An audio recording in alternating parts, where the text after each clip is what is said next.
사후검증 실패 사례와 성공 사례를 통해 실제로 세관에 들어갔던 샘플 서류들을 저희가 이제 좀 공유를 해드릴 거예요. 그리고 원산지 사후검증 절차를 성공적으로 이끈 요인들은 어떤 것들이 있었는지에 대해서 간략하게 설명을 드리겠습니다. 우선 먼저 확인 절차하는 순서입니다. 타임프레임과 그리고 또 서류들이 어떤 게 오는지를 잠깐 설명을 드릴게요. 먼저 CF28H라고 해서 Request for Information이 올 거예요. 이 Request for Information이 오면 어떤 서류들을 세관에 제출해야 되는지 리스트가 있고요. 그 서류를 받으시면 30일이라는 기간이 있습니다. 그 30일 안에 서류를 제출하셔야 하는데 이때 서류를 제출하면 리뷰를 당연히 하겠죠. 그 리뷰하는 시간이 한두 달이 걸립니다. 그 한두 달 리뷰가 끝나면 Notice of Action 29이 날아오게 될 겁니다. 이 Notice of Action은요. 프로포스트라는 액션이 있고 테이큰이라는 액션이 있어요. 이 프로포스트라고 오게 되면 다시 20일이라는 시간을 더 부여받게 돼요. 그러니까 만약에 28을 받으셨을 때 그 30일이 좀 부족하다고 생각하시면 관세사에게 얘기를 하셔서 저는 이 프로포스트로 노리스 액션을 좀 달라게 받게 해달라고 얘기를 하시면 20일을 더 부여받으실 수가 있습니다. 그리고 has been taken이 오는데 has been taken은 이미 그 서류들을 보고 결정을 한 후기 때문에 이때부터는 그걸 바꾸기가 굉장히 어려워요. 근데 이때 결정이 파지티브인지 네게티브인지 오게 되겠죠. 파지티브면 당연히 검증에 성공을 하신 거고요. 네게티브로 온다면 실패를 하신 겁니다. 그래서 이 실패를 하셨을 땐 한두 달 후에 세관에서 청구서가 날라오게 될 겁니다. CBP든 IRS든 정부기관에서 서류들이 오면 많이들 당황을 하세요. 그래서 제가 오늘은 어떤 서류들이 오는지 그 양식을 좀 보여드릴 거고요. 또 양식의 모든 걸 다 보실 필요 없잖아요. 그래서 중요한 정보들만 제가 알려드리겠습니다. 우선 이게 바로 CF28 Request for Information 양식입니다. 보기에 굉장히 많은 것 같은데 사실 보실 항목은 그렇게 많지가 않아요. 1번을 보시면 Date of Request가 있어요. 그 1번이 이 날짜에서 30일을 주기 때문에 굉장히 중요한 항목이고요. 그리고 5번을 보시면 Entry Number가 나옵니다. 이 Entry Number가 앞에 세 자리가 관세사 보류 번호예요. 그래서 그 앞에 세 자리를 보시고 저희가 어디다 통관을 하셨는지 알아내실 수가 있고요. 그 관련 관세사에게 연락을 하셔서 서류들을 제출을 하시면 되는데 14번에 보시면 C Continuation Sheet라고 해서 그 다음 장에 어떤 서류들을 제출해야 되는지가 리스트가 나와 있기 때문에 그 리스트를 더 확인을 하셔야 돼요. 첫 장만 보시는 분들이 굉장히 많은데 사실 중요한 건 두 번째 장에 있습니다. 그래서 두 번째 장을 확인을 하시고 관세사에게 연락을 하시면 됩니다. 그리고 다음이 Notice of Action입니다.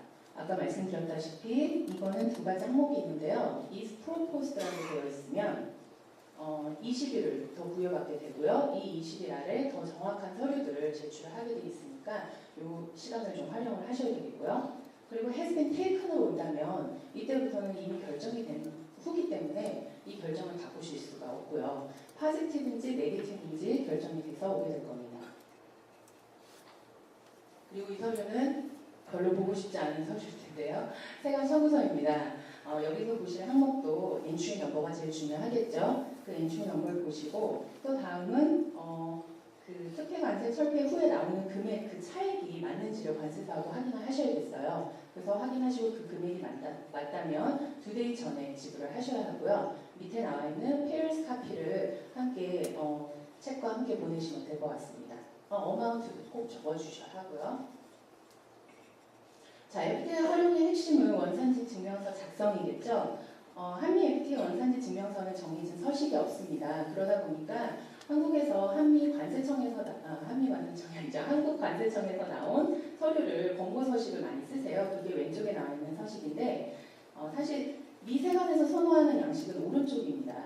그래서 좀 차이가 있죠. 근데 어떤 서식을 쓰시든 사실 상관없어요. 근데 세관에서 보기가 좀 불편한 것보다는 이왕이면 그들이 선호하는 양식대로 써주시는 게 좋을 것 같아서 제가 비교를 해드렸습니다. 자, 그럼 다음은 원산지 증명서에 꼭 들어가야 되는 정보들입니다. 이 정보 하나가 빠지거나 아니면 잘못 기재가 돼 있으면 원산지 증명 그 절차에 네게티브를 받으실 수가 있기 때문에 꼭 주의를 하셔야 되고 이 서류만큼은 관세사가 꼭 리뷰를 하고 넣으시기를 권고를 드릴게요. 자, 볼게요. Importer, Exporter, Producer의 legal name, address, phone number, and email address가 들어가 들어가야 하고요. dispersion of goods가 들어가야겠죠. 그리고 HS Tariff Classification Number가 들어가야 되는데 이 코드 역시 관세를 결정하는 데 굉장히 중요한 코드예요. 그래서 제가 설명을 더 깊게 드려야 되겠지만 사실 오늘 세미나는 그 세미나가 아니기 때문에 제가 넘어가겠습니다. 그리고 Preference Criteria는 원산지 결정 기준입니다. 근데 이 결정 기준이 사실 미국 코드를 써야 되는데 한국 코드를 많이 쓰세요. 그래서 아직까지도 그걸 저희도 계속 말씀을 드리는데 못 바꾸시더라고요. 근데 미국 기준 코드는 GN33, B 아니면 O를 기준으로 해서 결정이 되기 때문에 그 코드를 쓰시기를 권장을 해드리고요. 그리고 싱글 신문이란 건 한 엔트리에 포함되어 있는 물건들을 표기하는 란으로서 커머셜 인보이스 넘버를 쓰게 되어 있습니다. 그렇지 않으면 멀티 신문인 경우에는 원산지 증명서에 블랭켓 피어드를 맥시멈 1년으로 쓰실 수가 있고요. 그 의미는 같은 물건이 계속 1년 내내 들어오신다면 그렇게 블랭켓 피어드로 쓰실 수가 있다는 얘기고요. 그리고 마지막으로 이렇게 서리파이하는 문구와 함께 작성자의 signature, company, title, phone number, fax number, email, and date를 기재를 하시면 되고요. 제가 보니까 많이들 시그니처를 미스를 하세요. 굉장히 어떤 서식이든 시그니처가 제일 중요한데 그걸 미스를 하시더라고요. 그래서 그걸 조금 주의를 하셔서 보셔야 할 것 같고요. 그러면 제가 이 작성하시는 거를 넘어가기 전에 한마디 꼭 말씀을 주의사항을 드리고 싶은 게 있는데 멀티플 신문으로 계속 똑같은 물건이 많이들 들어오시겠죠. 그래서 블랭켓 피어드를 쓰세요. 근데 이 블랭켓 피어드를 쓰실 때 주의하실 점은요. 만약에 한 번으로 서류를 제출을 하셨는데 그게 결정이 네거티브가 만약에 났다 하면 이 피어드 안에 있는 모든 서류를 다시 재검토하실 수가 있습니다. 그렇기 때문에 이 부분을 조금 주의하셔서 생각하시고 쓰셔야지 되는데 저 같은 경우는 손님들에게 꼭 커머셜 인보이스를 적으셔서 한 엔트리에 한 원산지 증명서가 들어가실 수 있도록 주의를 드리고 있어요. 그러니까 그렇게 쓰시는 게 아마 더 도움이 되실 것 같습니다. 그리고 다시 말씀드리지만 원산지 결정 기준이요. 꼭 미국식 방법으로 써주시고요. 왜냐하면 이렇게 들어가면 많이들 WO, PSR 이런 걸 많이 쓰시죠. 근데 그렇게 들어가면 세관에서 꼭 물어봐요. 이게 어떤 결정 기준이었는지. 그래서 이제 그 부분도 관세사하고 한번 더 상의를 하셔야 될 것 같아요. 자, 이제 실제로 검증 절차를 받았던 두 업체의 케이스를 비교를 해드리면서 과연 어떤 이유로 검증 절차에 성공을 하셨는지 또 실패를 하셨다면 또 왜 실패를 하셨는지를 설명을 드리겠습니다. 먼저 실패 사례를 확인하겠습니다. 이 업체는 원단을 수입하던 업체로서 한미 FTA 발효 이후부터 계속 특혜 관세를 적용을 하고 거의 1년 반 동안 특혜를 받아 오신 분이었는데요. 당연히 이분도 어느 날 세이프 28을 받으셨어요. 그 세이프 28 이게 바로 그 뒷장입니다. 그 뒷장을 보시면 정확하게 어떤 서류를 제출을 해야 되는지가 써 있는데요. 이분들에게 제출하라고 했던 건요. 우선 먼저 물건의 원산지 기준 결정이 무엇인지 물어봤고요. 모든 원재료의 공급업체들을 표기한 서류와 공급업체 원산지 증명서 그리고 프로덕션 앤 매니팩처 레코드를 보내달라고 했었습니다. 그런데 이 업체는 그 어떤 서류도 제 시간에 만드시지 못하셨어요. 그 이유는 다음과 같습니다. 자, 먼저 협력업체들로부터 원산지 증빙 서류를 내셔야 하는데 그런 요구를 처음 당해보신 업체들이 어떤 서류를 제출을 해야 되는지 모르셔서 너무 당황을 하시는 거예요. 그렇게 막 우왕좌왕 하시다가 뭐 한 달이 금방 가잖아요. 한 달이 가버렸어요. 그리고 나서 저희한테 서류를 주신 게 뭐였냐면 레터헤드로 이거 한국에서 만든 거 맞다. 이렇게 한 문장을 쓰셔서 사인을 해서 주신 거예요. 그래서 참 굉장히 난감했었는데 그 프로덕션하고 매니팩처링 레코드도 사실 매일매일 기재를 해야 되는 레코드인데 그것도 어떻게 하신지 몰라서 1년 반 동안 아무 준비가 없으셨더라고요. 그리고 또 원산지 사전 진단에 문제가 있었는데요. 니트 원단인 경우에는 많이들 저희가 그러니까 연 포워드라고 해서 원사부터 한국산이면 된다고 생각을 하시는데 니트 원단은 원료부터 한국산이어야 됩니다. 근데 딱 이걸 증명을 하려고 보니까 원료가 다 제 한국산이었더라고요. 그래서 결국은 원산지 진단조차도 미리 검증이 안 된 상태에서 특혜를 받아 오셨던 거가 나중에 이제 발견이 돼서 굉장히 실패가 됐는데 저희도 도와드리고 싶었는데 리치아웃이 잘 안 돼요. 한국에 계신 분들이고 협력업체들한테 저희가 일일이 전화를 할 수도 없고요. 그러다 보니까 굉장히 안타까웠던 케이스였던 것 같아요. 제가 이 케이스를 마무리하기 전에 잠깐 말씀드렸지만 원단과 의류 상품의 원산지 적용 기준을 말씀드리겠습니다.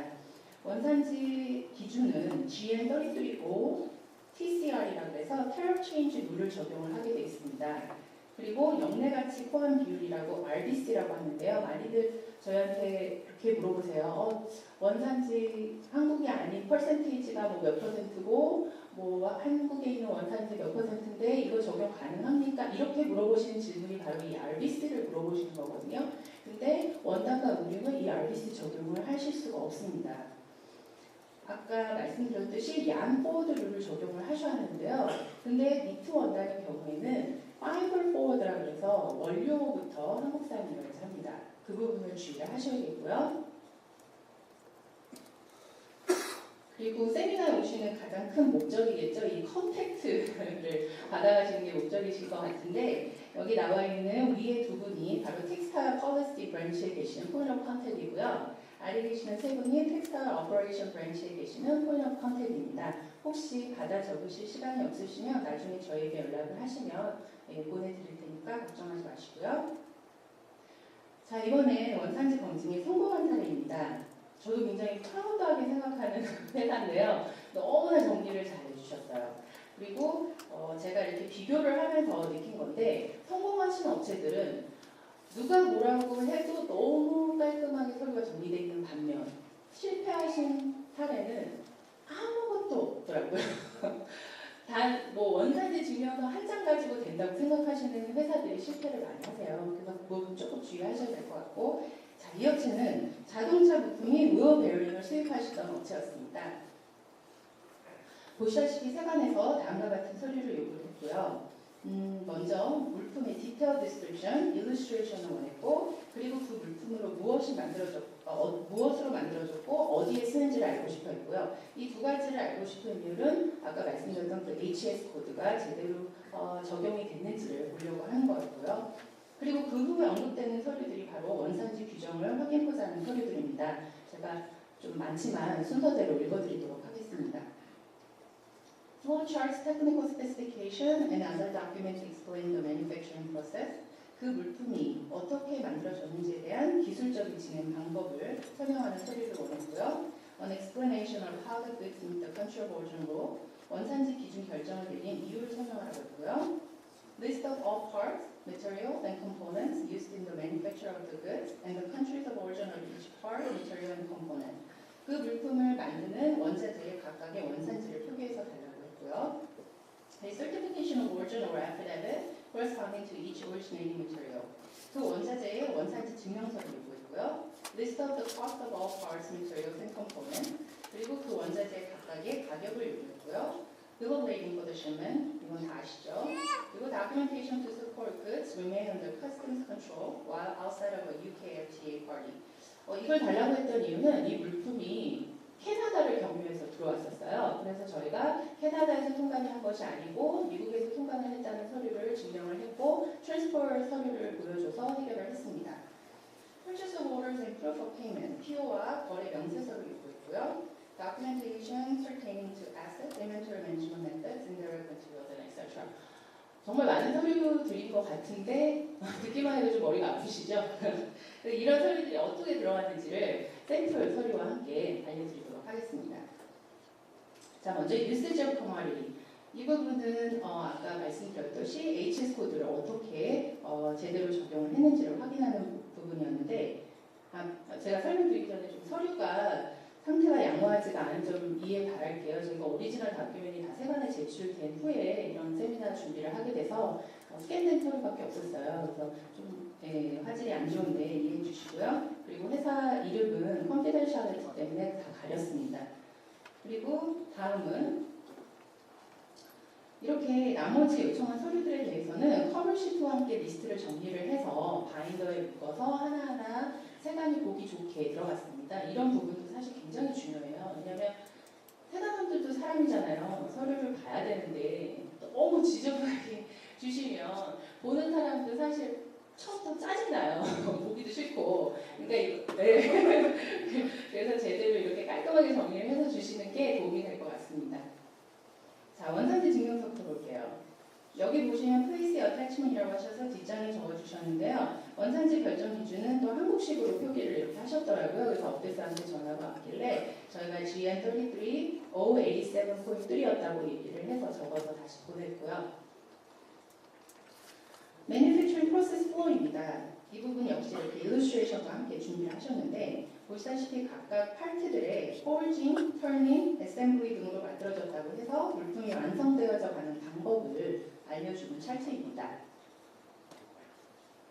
Bill of Material 많이 들어보셨죠? 이 Bill of Material가 사실 제일 중요해요. 왜냐하면 아까 원산지 증명서 하라고 줬던 그 서류들을 보시면 질문들이 굉장히 많은데요. 그 질문의 거의 대부분의 답이 이 안에 다 있습니다.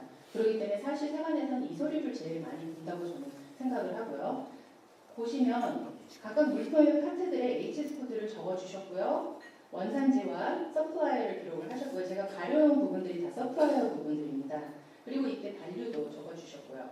그런데 여기서 한국산 팔찌야 뭐 당연히 문제가 없겠죠. 근데 외국에서 들어온 원자재들도 제가 빨간 라인으로 줄을 쳐드렸는데 보이시죠? 그 원자재들이 보시다시피 HS 코드는 잘 안 보이시겠지만 9023, 8482 이런 HS 코드에서 챕터 87, 어로 팔찌는 87이거든요. 그 87으로 테라피 시프트가 됐기 때문에 이게 GN33-5로 인정을 받으실 수가 있는 거거든요. 그 부분들이 다 이 서류 안에 나와 있기 때문에 굉장히 중요한 서류입니다.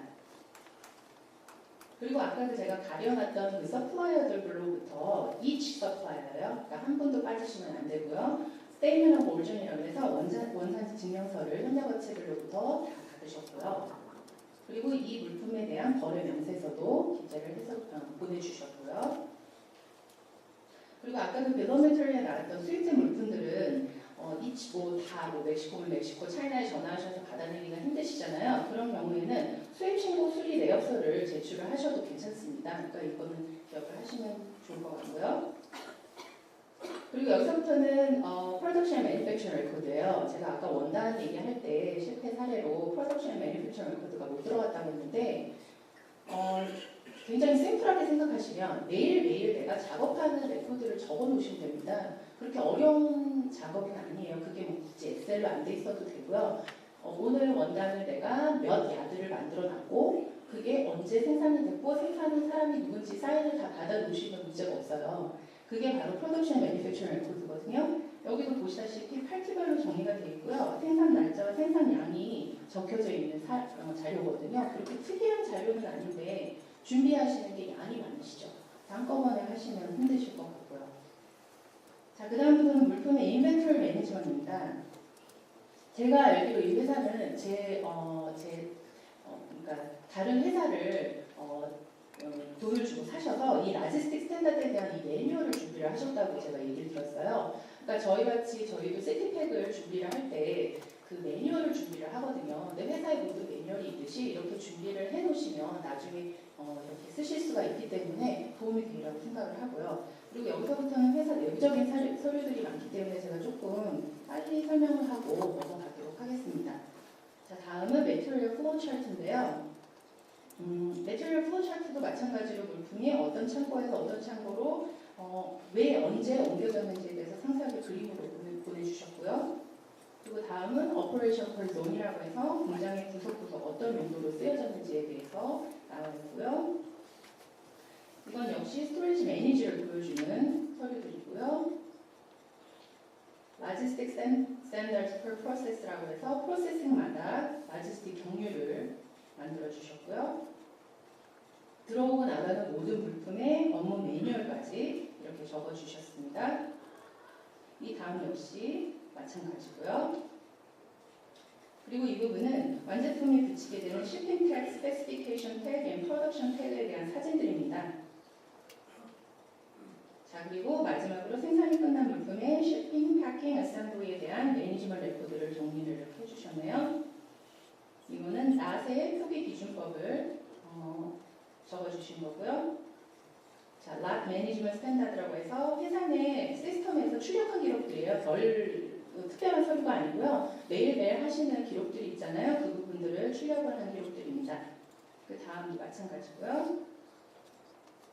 그리고 이건 생산된 물품의 트래킹 태그로서 사진을 보내주셨는데 제가 샘플 서류들을 이렇게 많이 보여드렸지만 사실 이 서류들이 하루아침에 만들어질 수 있는 서류들이 아니에요.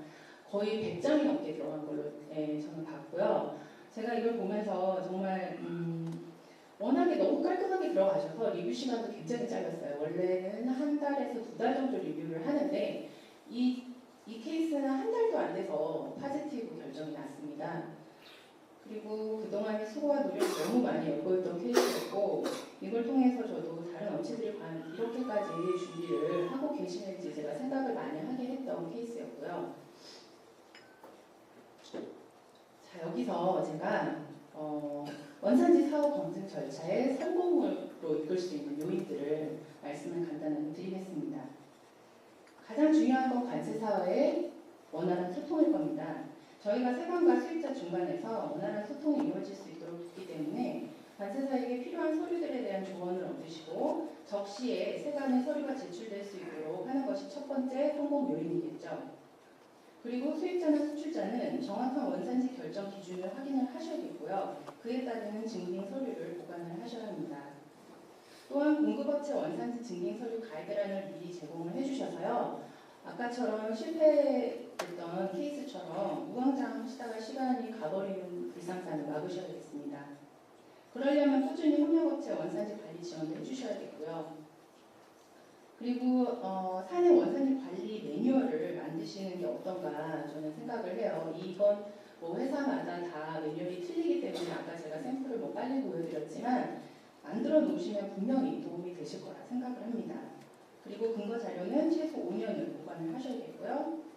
만약 원산지 전담 조직을 구축하시기가 어렵다면 한국 정부의 지원 프로그램을 활용을 하시는 것도 큰 도움이 되리라 생각을 합니다. 이제 다음에 한국 관세사 장승희 관세사님께서 말씀하시겠지만 그런 프로그램들이 많이 있다고 알고 있거든요. 그래서 그런 프로그램을 많이 활용을 하셨으면 좋겠고요.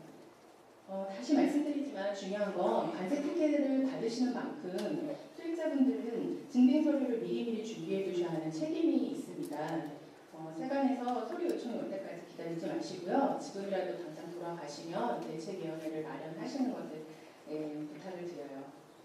자, 그리고 이거는 세관의 한미 FTA 관련 정보에 대한 문의가 있으시면 여기 있는 연락처로 연락을 하시면 되고요. 세관 폰업 컨택입니다. 오늘 말씀드렸던 내용들을 토대로 추후에 있을 원산지 검증 절차에 대비하시는 데 조금이라도 도움이 될 수 있었으면 좋겠고요. 너무 어렵다고 겁먹으실 필요도 없고요. 그렇다고 너무 무방비 상태로 계시면 나중에 이제 더 큰일을 당하시기 때문에 미리미리 준비를 하셔야 되고요. 이렇게 지금 이 자리에 와 계신 것처럼 꾸준히 관심을 가지시고 공부를 하시고 관세사와 상의를 많이 하신다면 충분히 성공을 하실 수 있다고 저는 생각을 하고요. 그리고 언제든지 궁금하신 점 있으시면 지금 나와 있는 연락처로 연락을 주시면 되겠습니다. 경청해 주셔서 감사합니다.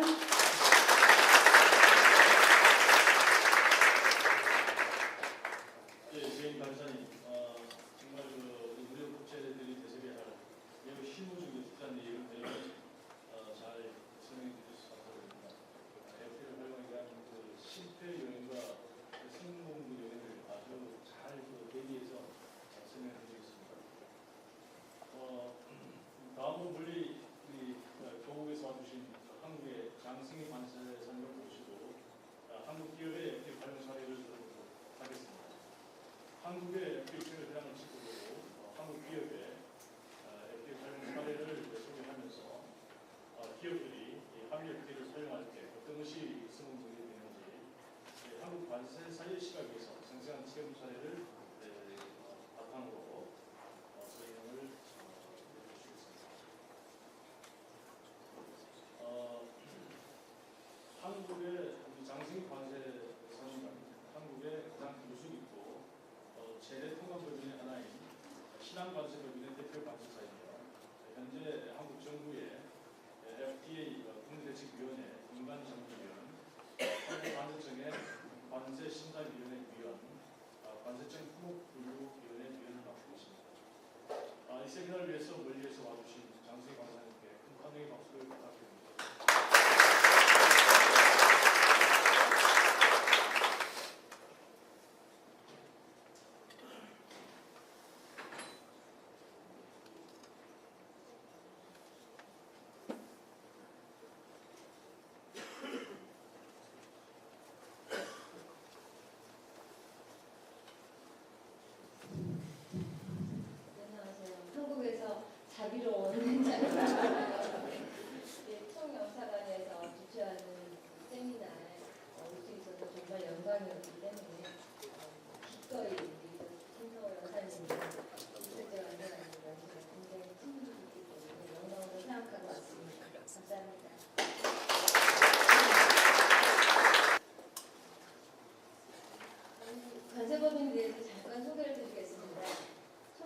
1955년에 창립돼서 49년이 되었고요.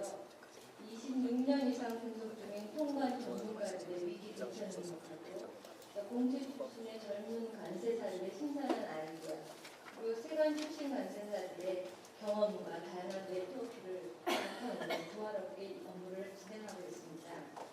서울 본사를 비롯하여서 6군데 입항지에 사무실이 있고요. 수출입 통관 업무를 기초로 하여서 FTA 컨설팅, AO 컨설팅, 심사 전문, 증정 대리, 관세 한국 컨설팅, 무역 관세 관련 컨설팅 등 다양한 업무를 진행하고 있습니다. 전통을 기반으로 한 꾸준한 서비스의 개선으로 IBM 코리아를 비롯한 많은 기업과 롱텀 파트너십을 맺고 있습니다. 제가 와서 들으니까 한국에서는 그 롱텀 파트너십이 굉장히 자랑스러운데 미국에서는 다들 그 롱텀 파트너십을 유지하고 있다고 하더라고요. 한국에서는 그 관세사들이 많이 바뀌기도 하고 한 회사가 여러 관세사들을 쓰기도 하고 그런 경향이 있습니다. 저는 오늘 대한민국의 FTA 시장 하나, 또 대한민국 기업의 FTA 활용성과 문제점, FTA 시대 관세사 역할의 변화, 또 관세사의 수학 분석 및 새로운 비전에 대해서 말씀드리겠습니다. 대한민국의 FTA 체결 현황을 보면요. 현재 총 9개 협정을 맺고 있습니다. 칠레, 아세안, 싱가포르, EFTA, 인도, EU, 미국, 페루, 터키 등 총 46개국과 FTA가 발효가 되어 있고요. 콜롬비아, 호주와는 FTA는 협정은 타결이 되었는데 현재 국회에서 발효를 대기하고 있습니다. 그리고 중국, 캐나다, 인도네시아, 베트남 등과는 협상 중입니다. 여러분들 관심 있는 미국, 호주, 뉴질랜드, 멕시코, 일본 등이 있는 그 TPP에는 한국은 2013년 11월에 TPP 협상에 관심을 표명하였고요. 현재는 예비 양자 협의 중에 있습니다. 대한민국 수출 기업의 FTA 활용률은 약 평균 66.9%가 된다고 합니다. 여기 보시면 미국의 경우 지금 76점, 미국에 수출하는 기업은 76.4% 정도는 FTA 혜택을 받고 있고요. 보시면은 아세안 인도의 경우는 수출 기업 활용률이 굉장히 낮습니다. 이거는 원산지 증명서 발급이 자율 발급이 아닌 기관 발급이라서 FTA 수출 기업들이 활용률을 굉장히 낮은 걸로 보이는데요. 아까 제인킹 관세사님도 말씀하셨다시피 원산지 증명서를 발행을 하는 데 있어서 많은 서류가 필요한데 기관 발급일 경우에는 한국 상공회의소나 또 관세청에서 원산지 증명서를 발급을 받을 수 있는데 그러려면 많은 서류를 준비해서 옮겨야 되는 거가 그런 능력이 부족해서 아세안 FTA와 인도의 세파의 경우에는 아직 활용률이 많이 낮은 것으로 분석을 하고 있습니다. 한미 FTA 산업별 수출 활용률을 보시면은 아까 이제 섬유도 말씀하셨지만 섬유도 있고 또 광산물, 기계류, 또 플라스틱 고무류 등이 많이 있습니다. 수출기업에서 보면 농림수산물이 굉장히 활용률이 낮습니다. 농림수산물의 경우는 완전 생산 기준인데요. 그 재배 단계부터 원산지 확인서가 필요한데 농부들이나 어부들의 경우 아직 그런 능력이 많이 부족하여서 활용률이 많이 떨어지고 있습니다. 참고로 말씀드리면 아까 우리 제인킹 관세사님이 말씀해 주셨는데 Certificate of Origin은 원산지 증명서라고 하고요. 한국에서 Statement of Origin 같은 경우는 원산지 확인서라고 명명을 하고 있습니다. 원산지 증명서, 또 수출할 때는 원산지 증명서고요. 또 그 서플라이어들이 수출 기업에다 발행하는 건 원산지 확인서입니다. 기업 규모별 FTA 수출 활용률도 보면은 중소기업의 경우는 대기업에 비해서 약 20% 정도가 활용률이 떨어집니다. 이렇게 보면은 중소기업의 경우는 아직도 역량이 부족하고 인력도 부족하고 여기저기 그 시스템 인프라가 구축이 되지 않아서 활용을 잘 못하고 있습니다. 수입기업을 보면요, 지금 수출기업에 비해서 수입기업의 활용률이 표현 나와 있지 않은데 한 69%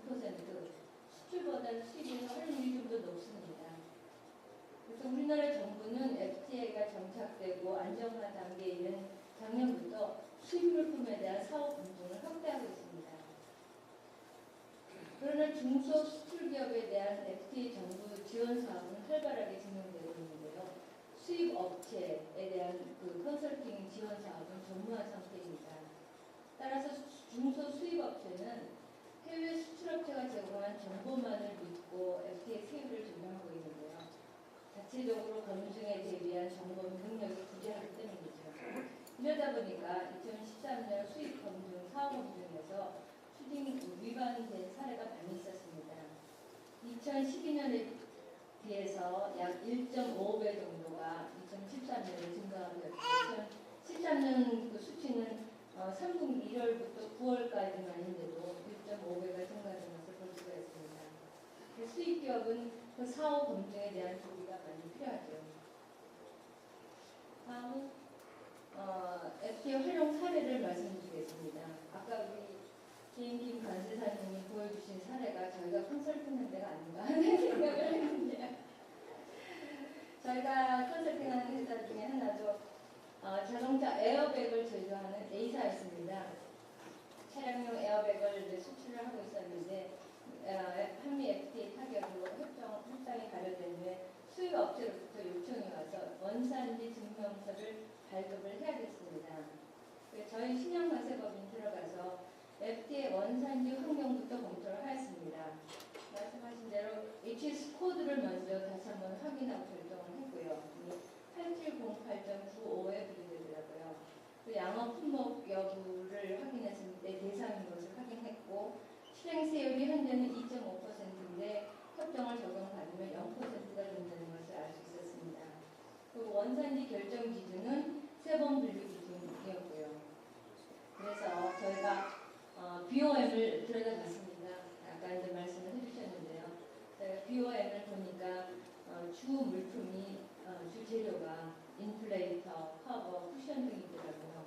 그래서 커버 같은 경우는 3926.90으로 3번이 변경이 되기 때문에 관계가 없었고요. 인플레이터랑 쿠션은 국내 조달하는 거고 동일한 3번이라서 3번 변경이 없음에도 불구하고 국내 조달 메이드 인 코리아를 원산지 확인서가 없었기 때문에 여기 외산으로 판정을 할 수밖에 없었습니다.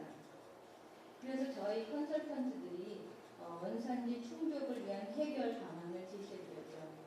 그 서플라이어들을 다 모아서 교육을 하고 어떻게 원산지 확인서를 발급을 해야 되는지를 교육을 하고 컨설팅을 해서 인플레이터나 쿠션들이 메이드 인 코리아라는 원산지 확인서를 발급을 받을 수 있었습니다.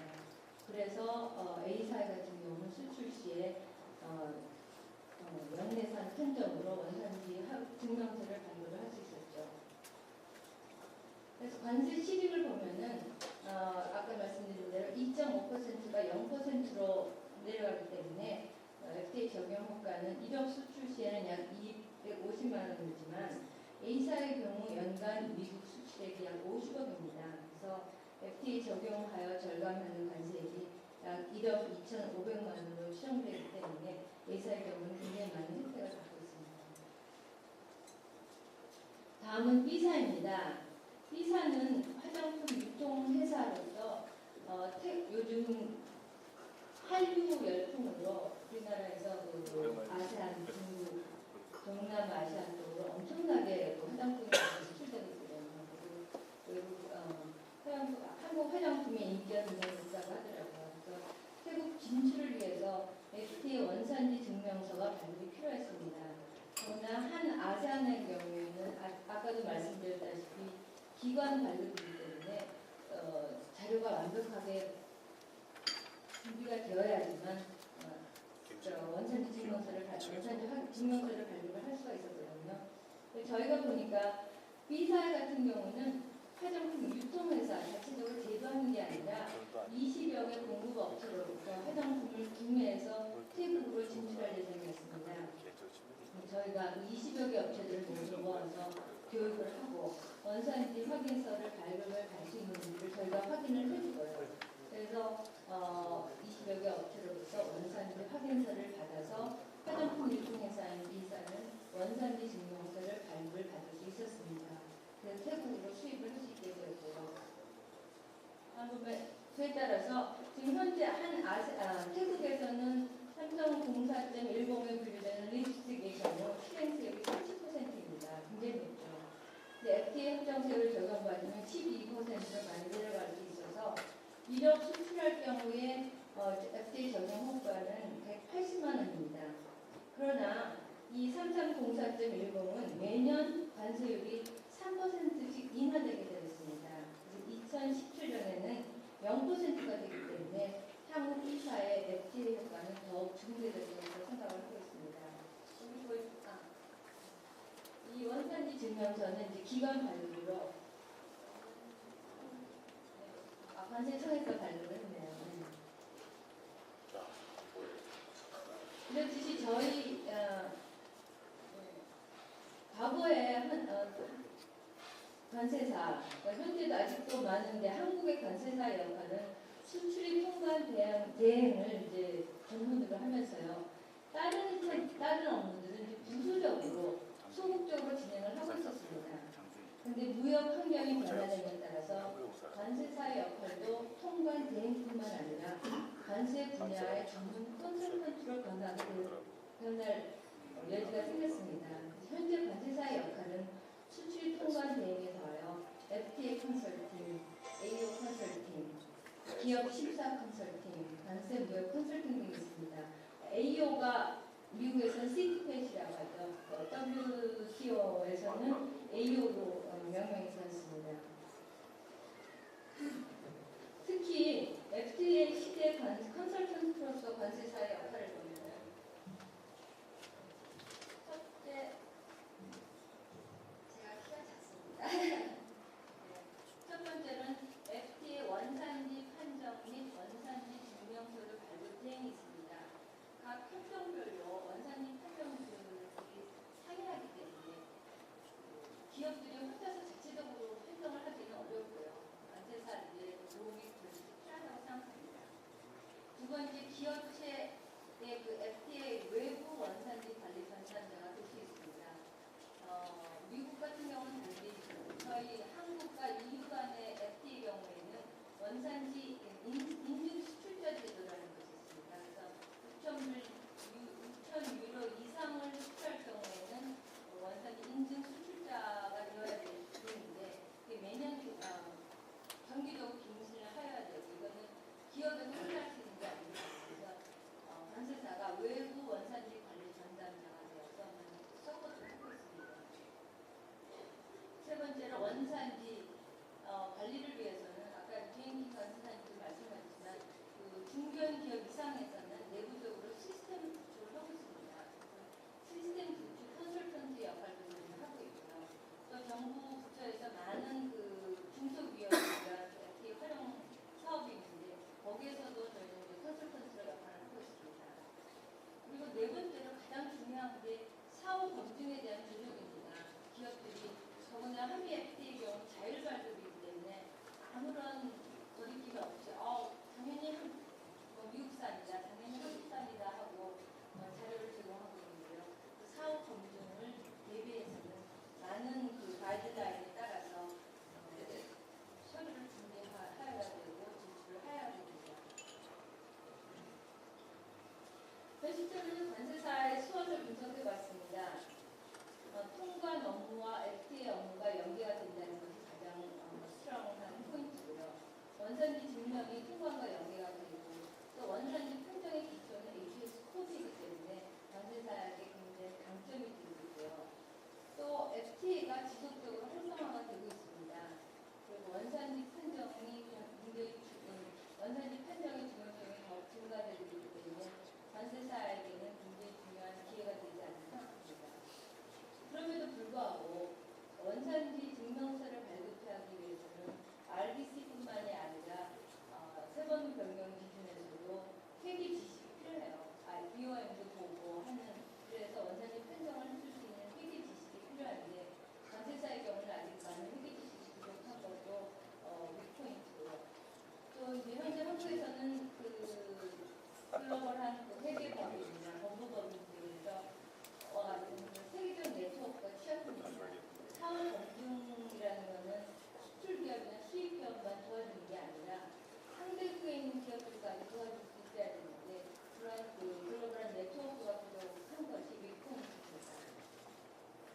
마지막으로 지금 현재 다른 영역 전문가들이 시장 진입을 FTA 컨설팅 시장을 진입하려고 많이 노력하고 들어오고 있습니다.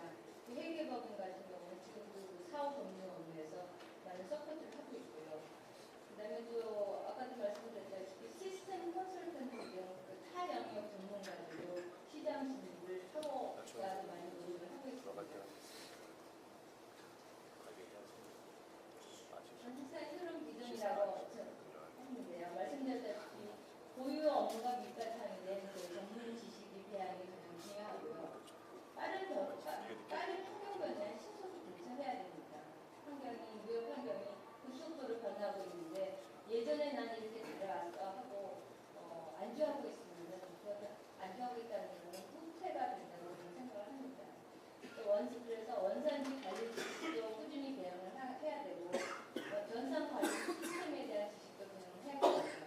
그리고 아까 말씀드렸다시피 전 세계적으로 네트워크 기반을 파트너십으로라도 구축을 해야 된다고 생각을 하고요.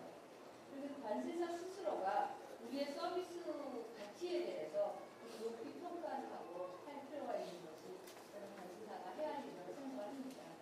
그래서 FTA 시대에 관세 무역의 전문가인 관세사가 고유의 수출 통관 업무를 베이스로 하고 그 위에 다양한 컨설팅 서비스를 애덕해서 고객에게 감정 서비스를 제공할 때 관세사의 역량 및 영역은 더욱 발전할 것이라고 생각합니다. 이상입니다. 안 들으시나요? 제가 크게 얘기할게요. 네. 그래서 첫 번째 질문은 미국에서는 미국 정부에서는 어떤 프로그램들을 FTA 이 적용 활용 정보들로 제공을 하고 있는지에 대해서 여쭤보셨는데요. 제가 알기로 이런 세미나나 웨비나가 굉장히 부족해요. 그리고 세관 웹사이트에 있는 활용 정보가 다인 걸로 저는 알고 있어요. 그렇기 때문에 많이 부족한 상태이고요. 이런 세미나들이 더 적극적으로 일어나서 업체들에게 실질적으로 도움이 되는 세미나가 됐으면 좋겠고요. 그리고 두 번째 질문은 한국어로 표시가 돼 있는 것들이 괜찮냐고 여쭤보셨는데요.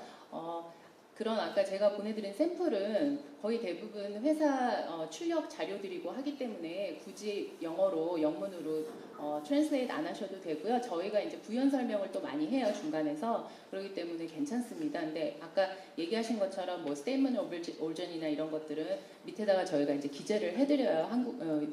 영어로 뭐 기재를 해드리거나 하기 때문에 그렇게 크게 문제가 되진 않고요. 컨설팅 부분을 말씀을 하셨는데 컨설팅 너무 중요하죠. 너무 중요한데 저희는 사실 미국은 수출 통관이 없어요. 그러다 보니까 미국 이쪽에서 이제 수출 나가시는 거에 도움이 될 부분들은 저희가 좀 많이 못하고 있고 수입 통관이다 보니까 아까도 말씀드렸다시피 한국에서 서류가 와야 되잖아요. 그러니까 저희가 이제 뭔가를 컨설팅을 하기에 좀 역부족인 부분들이 많이 있고 다만 이제 이런 자리를 이렇게 마련해 주시면 언제든지 나와서 도움을 드리도록 하겠습니다. 감사합니다.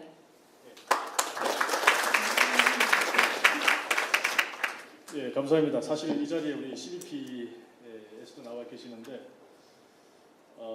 사실 그 한국 수입 기업들이 한국 관세청의 그 원산지 조사를 받아가지고 63억의 세금을 추징받은 그런 적이 있었습니다만 결국에는 그 미국 수출 기업들이 한국에 있는 수입 기업에게 정확한 정보를 제공해 줘야 되는데 이거에 대한 어떤 그 에듀케이션이 안 됐기 때문에 결국 그런 문제가 발생하지 않았나 이렇게 생각을 합니다.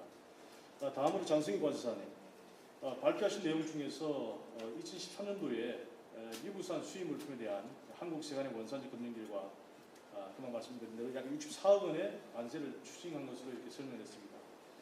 좀 전에 그 우리 제인 킴 관세사의 설명에 따르면 미국의 경우에는 해당 업체가 원산지 기준도 잘 모르고 또 증빙 서류도 잘 못 내서 실패했다고 했습니다. 한국의 수입자는 어떻습니까? 미국과 마찬가지로 미국 수출 기업들이 원산지 이런 증빙 서류를 제대로 못 줘서 그런 건가요? 아시는 범위에서 보충 설명을 해주시면 고맙겠습니다. 다음으로 한 개 더 있습니다. 이 FTA 컨설턴트 입장에서 미국의 수출 기업들이 이 한미 FTA 혜택을 충실히 누리기 위해서는 무엇을 어떻게 해야 합니까? 한미 FTA도 활용에 관한 몇 가지 팁을 주시면 좋겠습니다. 네, 원산지 검증에 대해서 말씀하셨는데요.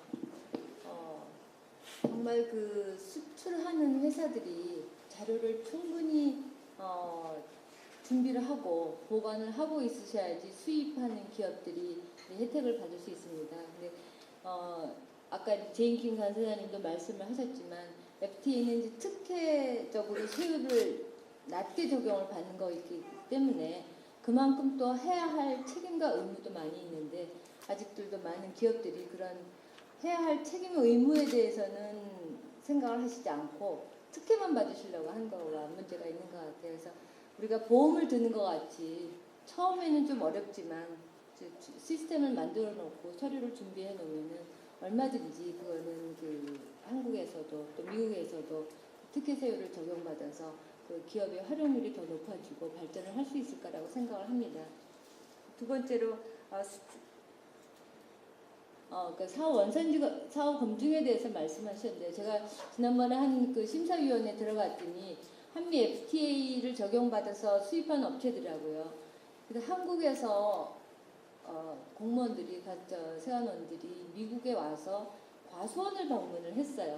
근데 과수원을 방문했는데 거기서는 다 자기네 과수원에서 생산한 물품을 한국에 수출했다고 했는데 과수원을 직접 방문해 보니까 자료도 없을 뿐더러 그 세관원들이 봤을 때 그 과수원의 영량으로 봤을 때 그만한 물량을 한국으로 수출할 만한 그런 과수원 사이즈가 안 되더래요. 그래가지고 결국 한국에서 수입한 기업은 추징을 맞아서 굉장히 몇 억까지는 안 됐지만 하여튼 추징을 맞았고요. 그런 사례들이 있기 때문에 수출하는 기업들이 많은 그 준비를 해야 되는데 저도 알고 있는 게 미국에서는 수출할 때는 관세사의 도움이 필요 없이 거의 뭐 자동 수출이 된다고 들었는데 근데 FTA를 적용을 받기 위해서는 그것은 이제 아닌 거라고 생각을 합니다. 한국에서와 같이 관세사의 도움을 받으셔서 정확하게 컨설팅을 받으시고 자료를 보관해 놔야지 수출을 할 수 있는 길도 더 많이 늘어날 수 있을 것 같고요. 그 수출하는 기업도 더 많이 발전을 할 수 있을 거라고 생각을 합니다. 감사합니다.